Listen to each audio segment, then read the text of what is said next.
കൃഷിക്കാരനെ സംബന്ധിച്ച് അത് കൃഷി ചെയ്യുന്ന ഒരാള് അദ്ദേഹത്തിന്റെ ഒരു അവിടെ വരുന്ന പ്രശ്നം വരുന്നത് ലാൻഡ് റിഫോംസ് ആക്ടിലെ പുതിയ പാഠങ്ങളെല്ലാം പുതിയ പാർലമെന്റ് അതിന് കൂടെ ഇത് വിജയിക്കണമെങ്കിൽ ചുമതല ബോധം എവിടെയാണ് പ്രശ്നം? പൗരബോധം ഉപയോഗമൊക്കെ ഭൂതാനം അതുപോലെ തന്നെ ഞാൻ ആ ഭാഗത്തോട്ട് പോകുന്നില്ല. അത് വേറൊരു കാര്യമാണ്. ഏത് സ്ഥലത്ത് സിറ്റിംഗ് നടത്തിയാലും കാലത്ത് അവിടുത്തെ പത്രം നോക്കിയിട്ട് ഞാൻ ഉടനെ തന്നെ എൻ്റെ സെക്യൂരിറ്റി ഗാർഡിനെ അയച്ച് ഇന്ന് നമ്മൾ ബംഗാളികൾ എന്ന് പറയുന്ന അവർ വരുന്ന കൂലിപ്പണി പേസട്രി കാർപ്പൻട്രി തുടങ്ങിയ സ്കിൽഡ് വർക്ക് ചെയ്യാനായിട്ട് ആളുകൾ. അതുകൊണ്ട് തന്നെ അതിൻ്റെ കോസ്റ്റ് വളരെ കൃഷിയൊക്കെ നമുക്ക് ധരിച്ചു പോകാനുള്ള ഒരു കാരണം അതാണ്. ഞാനൊരു ദർശകനാണെങ്കിൽ കാലികത്തിനും മറ്റൊക്കെ കൊടുക്കുന്ന നിലയും കൊടുക്കുമ്പോൾ കിട്ടുന്ന നിലയും കടയിൽ വിലയുമായിട്ട് വലിയ വ്യത്യാസം. 10 രൂപ ഒക്കെയാണ് നമുക്ക് ഒരു തൈക്ക് കൊടുക്കുമ്പോൾ കിട്ടും. എല്ലാ വിലയുടെ സമയം 15 രൂപയ്ക്ക് ഒരു തൈ കടയിൽ പോയി വാങ്ങിക്കുമ്പോൾ 50 രൂപ. ഇതുപോലെ ഓരോ ഉൽപ്പന്നവും കപ്പയാകട്ടെ ആദ്യമാകട്ടെ ചക്കയാകട്ടെ ഇതെല്ലാം ഉത്പാദിപ്പിച്ചു കഴിഞ്ഞാൽ മാർക്കറ്റ് ചെയ്യുന്നതായിട്ട് ഇവിടെ ആനേറ കാർഷിക വിപണന കേന്ദ്രമുണ്ട്.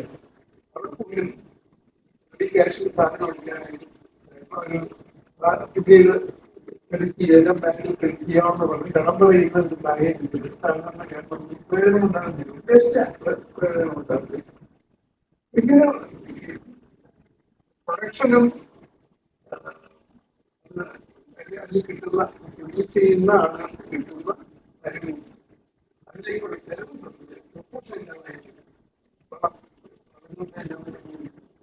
ഓരോ വർഷവും ഓരോ സമയത്ത് ജോലിക്കാരുടെ വേതനം പൂർണ്ണമായിട്ടും തെങ്ങി കയറാൻ തന്നെ വലിയ കുറവ് കൊടുക്കേണ്ടി വരും. പെട്രോളിന് ഇപ്പോൾ ഉള്ള റേറ്റ് എല്ലാം 60 രൂപ വരും. അപ്പൊ അതിന്റെ കൂടെ ഇറക്കിക്കൂട്ടാനും പൊതിച്ചെടുക്കാനും അത് ഒരു വാഹനത്തെ കൊണ്ടുപോയി വിപണന കേന്ദ്രത്തിൽ കൊടുത്താൽ ഇങ്ങനെ ചെലവുകൾ വളരെയധികം കൂടുന്നുണ്ട്. പല ഇതിലും കയ്യിൽ കൃഷിക്കാരനെ സംബന്ധിച്ച് അത് കൃഷി ചെയ്യുന്ന ഒരാള് അദ്ദേഹത്തിന്റെ ഒരു ഞാൻ പറയാം മനസ്സിന്റെ ഒരു സന്തോഷത്തിന് വേണ്ടി കൃഷി ചെയ്ത് പോകാനും ചെയ്തു വരുന്ന കാര്യം ലാഭനഷ്ടം മതി. ഞാൻ കാരണം നിന്ന് പോകരുത്. കാര്യങ്ങള് കൃഷി ചെയ്യാതെ ഇട്ട് കഴിഞ്ഞാൽ അതിന്റെ മണ്ണിന്റെ സ്വഭാവം തന്നെ മാറിപ്പോകും. മറ്റുള്ളവർ എന്നെ കണ്ടുപഠിക്കുന്ന ബാക്കിയുള്ളവരുണ്ട്. അതുകൊണ്ട് വലിയ നഷ്ടമില്ലാതെ പോവുകയാണെങ്കിൽ എന്തെങ്കിലും തരത്തിൽ ചെയ്യാം. അല്ലെങ്കിൽ കൃഷി ചെയ്യാൻ സ്വന്തമായിട്ട് ചെയ്യുന്ന ആളുടെ പാട്ടത്തിന് കൊടുക്കുക. അവിടെ വരുന്ന പ്രശ്നം വരുന്നത് ലാൻഡ് റിഫോംസ് ആക്ടിലെ പുതിയ പാഠങ്ങളെല്ലാം പാടില്ല എന്ന് പറഞ്ഞു ഇതിനുള്ള പല വൈരുദ്ധ്യങ്ങളുണ്ട്. ഏതായാലും നമ്മൾ പാർലമെന്റ് ലാൻഡ് റിഫോംസ് വന്നപ്പോൾ പുതിയ പാർലമെന്റ് അത് പാട്ടമൊന്നല്ല അങ്ങനെ പറയുന്നത്. ഓരോ വർഷവും രാഷ്ട്രീയ ആവശ്യത്തിന് വേണ്ടിയിട്ട് ഭൂമി കൊടുത്ത് പ്രതിഫലം വാങ്ങുന്ന ഒരു സമ്പ്രദായമാണ് പറയുന്നത്. അതല്ല ഡീസൽ പറയുന്നത് വർഷത്തേക്ക് ഒരു പ്രതിഫലം വാങ്ങുന്നുണ്ട്. നമുക്കറിയാം ലാൻഡ് റിഫോംസ് ആക്ട് വന്നപ്പോൾ എല്ലാ പാട്ടവും പാട്ടക്കാരുടെ വസ്തുവും പാട്ടക്കാരന് വാങ്ങാൻ അവകാശം കൊടുത്തു. തുച്ഛമായ പ്രതിഫലം അതിന്റെ കൂട്ടത്തിലുണ്ടാക്കിയ നിയമമാണ്. ഇപ്പൊ നമ്മൾ പറയുന്നത് ലൈസൻസ് എന്ന് പറയുന്ന താൽക്കാലിക അനുവാദം കൊടുത്തു. ആവശ്യം നിങ്ങളുടെ എപ്പോഴും ഞാൻ തിരിച്ചെടുക്കണം. ഈ ഡീസൽ ലൈസൻസ് വ്യത്യാസം. ഇപ്പൊ ലൈസൻസ് അപ്പൊ ഈ ലൈസൻസ് ആണ് നമ്മളിപ്പോ ഉള്ളത്. മറ്റൊന്നും നൽകാൻ പറ്റില്ല. അപ്പൊ ഇങ്ങനെയുള്ള പലതരത്തിലുള്ള റെസ്ട്രിക്ഷൻസ് ഒക്കെ വന്നിട്ട് കാർഷിക രംഗത്ത് കേരളത്തിനെ കുറിച്ച് ബുദ്ധിമുട്ടുകൾ വന്നിട്ടുണ്ട്. ഞാൻ പറയുന്നത് ഈ ലൈസൻസും കാർഷിക മേഖലകൾ മാത്രമല്ലേ ഉള്ളൂ. ഡീസൽ ലൈസൻസും സാധനങ്ങളുടെ കാര്യത്തിൽ പറയാം. അല്ല ഇപ്പം ഈ ചില കമ്പനികള് ചില സ്ഥലങ്ങളിൽ ഭൂമിയുടെ കാര്യത്തിൽ മാത്രമല്ല സാധനങ്ങൾ പറയുന്നുണ്ട്. അതെ അതെ അതെ നമുക്ക് നമ്മുടെ ഡാം കെട്ടിയതും പാട്ട അടിസ്ഥാനത്തിലായിരുന്നു. മുല്ലപ്പെരിയാർ. അപ്പൊ അങ്ങനത്തെ അത്തരത്തിലുള്ള ഈ ഡോക്ടറേറ്റ് ബേസുകളെല്ലാം അഗ്രികൾച്ചറിനെ സംബന്ധിച്ചിടത്തോളം പോയി. കാർഷിക വന്നപ്പോൾ തന്നെ സൈക്കിൾ വന്നപ്പോൾ തന്നെ കാർഷിക ഭൂമിക്ക് ഇതൊക്കെ ബാധകമാക്കിയിട്ട് പ്ലാന്റേഷനിലേക്ക് ഒഴിവാക്കും. പ്ലാന്റേഷൻ പോലെയുള്ള കാര്യങ്ങൾ ഒഴിവാക്കും. ഞാൻ പറയുന്നത് പിന്നെ സ്വാതന്ത്ര്യത്തിന് ശേഷം പല രംഗത്തും പ്രൊഡക്ഷൻ പലതരത്തിലുള്ള ഇൻഡസ്ട്രിയൽ പ്രൊഡക്ഷൻ കേരളത്തെ സംബന്ധിച്ചിടത്തോളം കാർഷിക രംഗത്ത് വ്യാപകമല്ല. അതെല്ലാം നമ്മൾ പറഞ്ഞുകൊണ്ട് വരുന്നത് ഭരണഘടന എത്രത്തോളം അതിന്റെ മുന്നോടിയായിട്ടുള്ള കാര്യങ്ങൾ, അതായത് നമ്മൾ ആൾക്കാർക്ക് മനസ്സിലാവണം.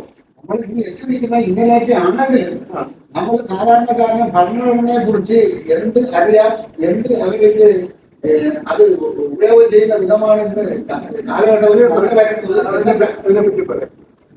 നമ്മൾ ഡെമോക്രസിയാണ് ഫോളോ ചെയ്യുന്നത്. അതായത് നമുക്ക് വേണ്ടി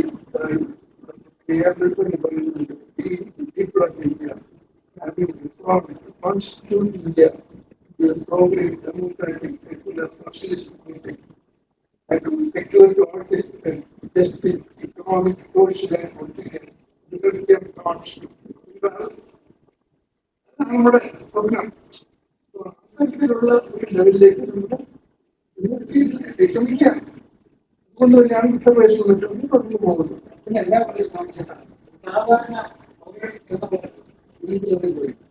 ഇപ്പോഴുള്ള ഈ ഭരണഘടന എന്തുകൊണ്ടാണ് ഇന്നും അതിന്റെ ലക്ഷ്യപ്രാപ്തിയിലേക്ക് ഞാൻ പറഞ്ഞു വരുന്നതാണ്. അതായത് പൗരന്മാർക്ക്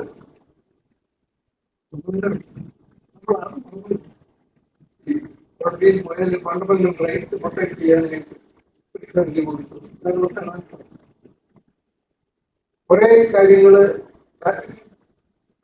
പുരോഗതി ഉണ്ടാക്കാൻ വേണ്ടിയിട്ടുള്ള മാർഗനിർദ്ദേശകർക്കുള്ള ഡയറക്റ്റീവ് പ്രിൻസിപ്പിൾസ് സർക്കാരുകൾക്ക് അത് കേന്ദ്രത്തിലും സംസ്ഥാനത്തിലും സർക്കാരുകൾക്കുള്ള മാർഗനിർദ്ദേശങ്ങളും അത് കോടതിയിൽ പോയി നേടിയെടുക്കാൻ.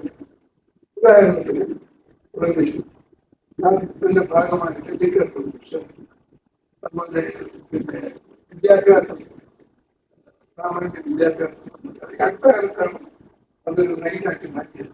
നേരത്തെ മാർഗനിർദ്ദേശം ഓരോന്നായിട്ട് നമ്മൾ മാറ്റിയെടുക്കുന്നു ലേബർ സംബന്ധിച്ചുള്ള കാര്യങ്ങൾ.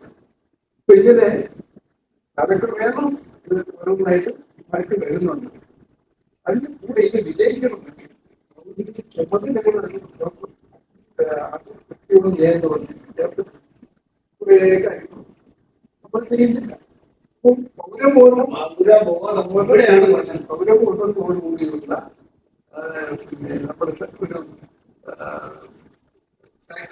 സാക്രിഫൈസ് ചെയ്യാനുള്ള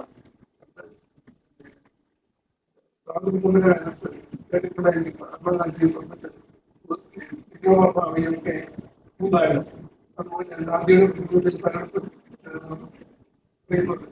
ഇവർ ഈ ആഭരണങ്ങളും കോൺഗ്രസ് സമരത്തിന് വേണ്ടി ഇവര് ഊരിക്കൊന്നുമുണ്ട് എന്ന് പറയുമ്പോൾ ആവേശം തോന്നുന്നു. ഹിന്ദി പഠിക്കുന്നു ഇങ്ങനെ പല കാര്യങ്ങളും അദ്ദേഹത്തെ പറഞ്ഞിട്ടുണ്ടായിരുന്നു. അതൊക്കെ നമ്മള് വളരെ ഒരു നല്ല മനോഭാവത്തോടുകൂടി ചെയ്യും. പക്ഷേ വ്യക്തിയോട് പറയുന്ന എല്ലാ കാര്യങ്ങളും ചെയ്ത് അവർ വികേന്ദ്രീകരിക്കുന്നു. അതിന്റെ കൺസെപ്റ്റ് വളരെ നല്ലതാണ്. അതായത് എല്ലാ കാര്യത്തിലും നമ്മൾ ഈ സർക്കാരിന്റെ പുറകെ പോരേണ്ടതില്ല. മഹാത്മാഗാന്ധിയുടെ പഞ്ചായത്ത് സംവിധാനത്തിൽ ഇത്തരത്തിലുള്ള പാർട്ടി അടിസ്ഥാനത്തിലുള്ള മത്സരങ്ങളൊന്നുമല്ല. അദ്ദേഹത്തിന്റെ പഞ്ചായത്ത് പറയുന്നു സമൂഹത്തിലെ ഒരു ചെറിയ ഗ്രൂപ്പുകൾ കൂടിയിരിക്കുന്നു. അവർക്ക് ആവശ്യമുള്ള കാര്യങ്ങൾ അതിന് നടപ്പാക്കുക. ഒരു സ്ഥലത്ത് അവിടെ ഒരു ഇന്നത്തെ കാലത്ത് പറയുകയാണെങ്കിൽ അവിടെ ഒരു വേണം, അല്ലെങ്കിൽ കുടിവെള്ളത്തിനുള്ള സംവിധാനമാണ്. ഇങ്ങനെയുള്ള കാര്യങ്ങളൊക്കെ ഒന്നും വലിയ രീതിയിലുള്ള കാര്യങ്ങൾ പ്രവർത്തനത്തിന് പോകാൻ നമുക്ക് തന്നെ തിരിച്ചെടുത്ത് ചെയ്യുന്ന കാര്യം. ഈ ഒരു കൺസെപ്റ്റ് മഹാത്മാഗാന്ധിയുടെ ഒരു യുട്ടോപ്പിസമാണ്, ഒരിക്കലും വിജയിക്കില്ല. ഒന്നാണ് അല്ല അന്നും പ്രചാരണം ഉണ്ടായിരുന്നു. ഉണ്ടായിരുന്നു. അതുകൊണ്ട് തന്നെ ആദ്യകാലത്ത് ഈ പഞ്ചായത്ത് വികേന്ദ്രീകൃത ഭരണം നടപ്പിൽ വന്നിരുന്നില്ല. അതൊക്കെ മാർഗനിർദ്ദേശക തത്വത്തിൽ ഉണ്ടായിരുന്നു. പിൽക്കാലത്താണ് ഇത് കംപ്ലീറ്റ് ആയിട്ട് മാറ്റിയിട്ട് കോർപ്പറേഷൻ വിളിച്ചിട്ടായിരുന്നു. അവിടെയല്ലേ നമ്മൾ മനസ്സിലാക്കേണ്ടത്. അവിടെ ഈ പൗരന് ഏത് നിയമം എടുത്താലും കോർപ്പറേഷൻ ആക്ട് ആയിരുന്നാലും മുമ്പുണ്ടായിരുന്ന മുനിസിപ്പാലിറ്റീസ് ആക്ട് ആയിരുന്നാലും ഇപ്പോഴുള്ള പഞ്ചായത്ത് രാജ് ആക്ട് ആയിരുന്നാലും ഇതിലെല്ലാം അടിസ്ഥാനപരമായി കാര്യങ്ങൾ പൗരന് തീരുമാനിക്കേണ്ട പൗരനാണ്. അതായത് ഭാരതസഭ താഴെ ഭാരതസഭയിൽ കാര്യങ്ങൾ ചർച്ച ചെയ്തു. നമ്മളാണ് പറയേണ്ടത് ഞങ്ങളെ വാർഡിൽ ഇന്ന കാര്യം കിട്ടണം. ഈ വാർഡ് പബ്ലിക്ക് കൊണ്ടുപോകുന്നത് തന്നെ പലപ്പോഴും നടക്കുന്നില്ല. അത് ആ ചുമതല സത്യമായിട്ട് വീഴ്ചവരുത്തിയാൽ, ഞാൻ മുമ്പ് പ്രദേശത്ത് ഓംബുഡ്സ്മാനായിരുന്നു. ഓംബുഡ്സ്മാൻ ഇടപെടാം.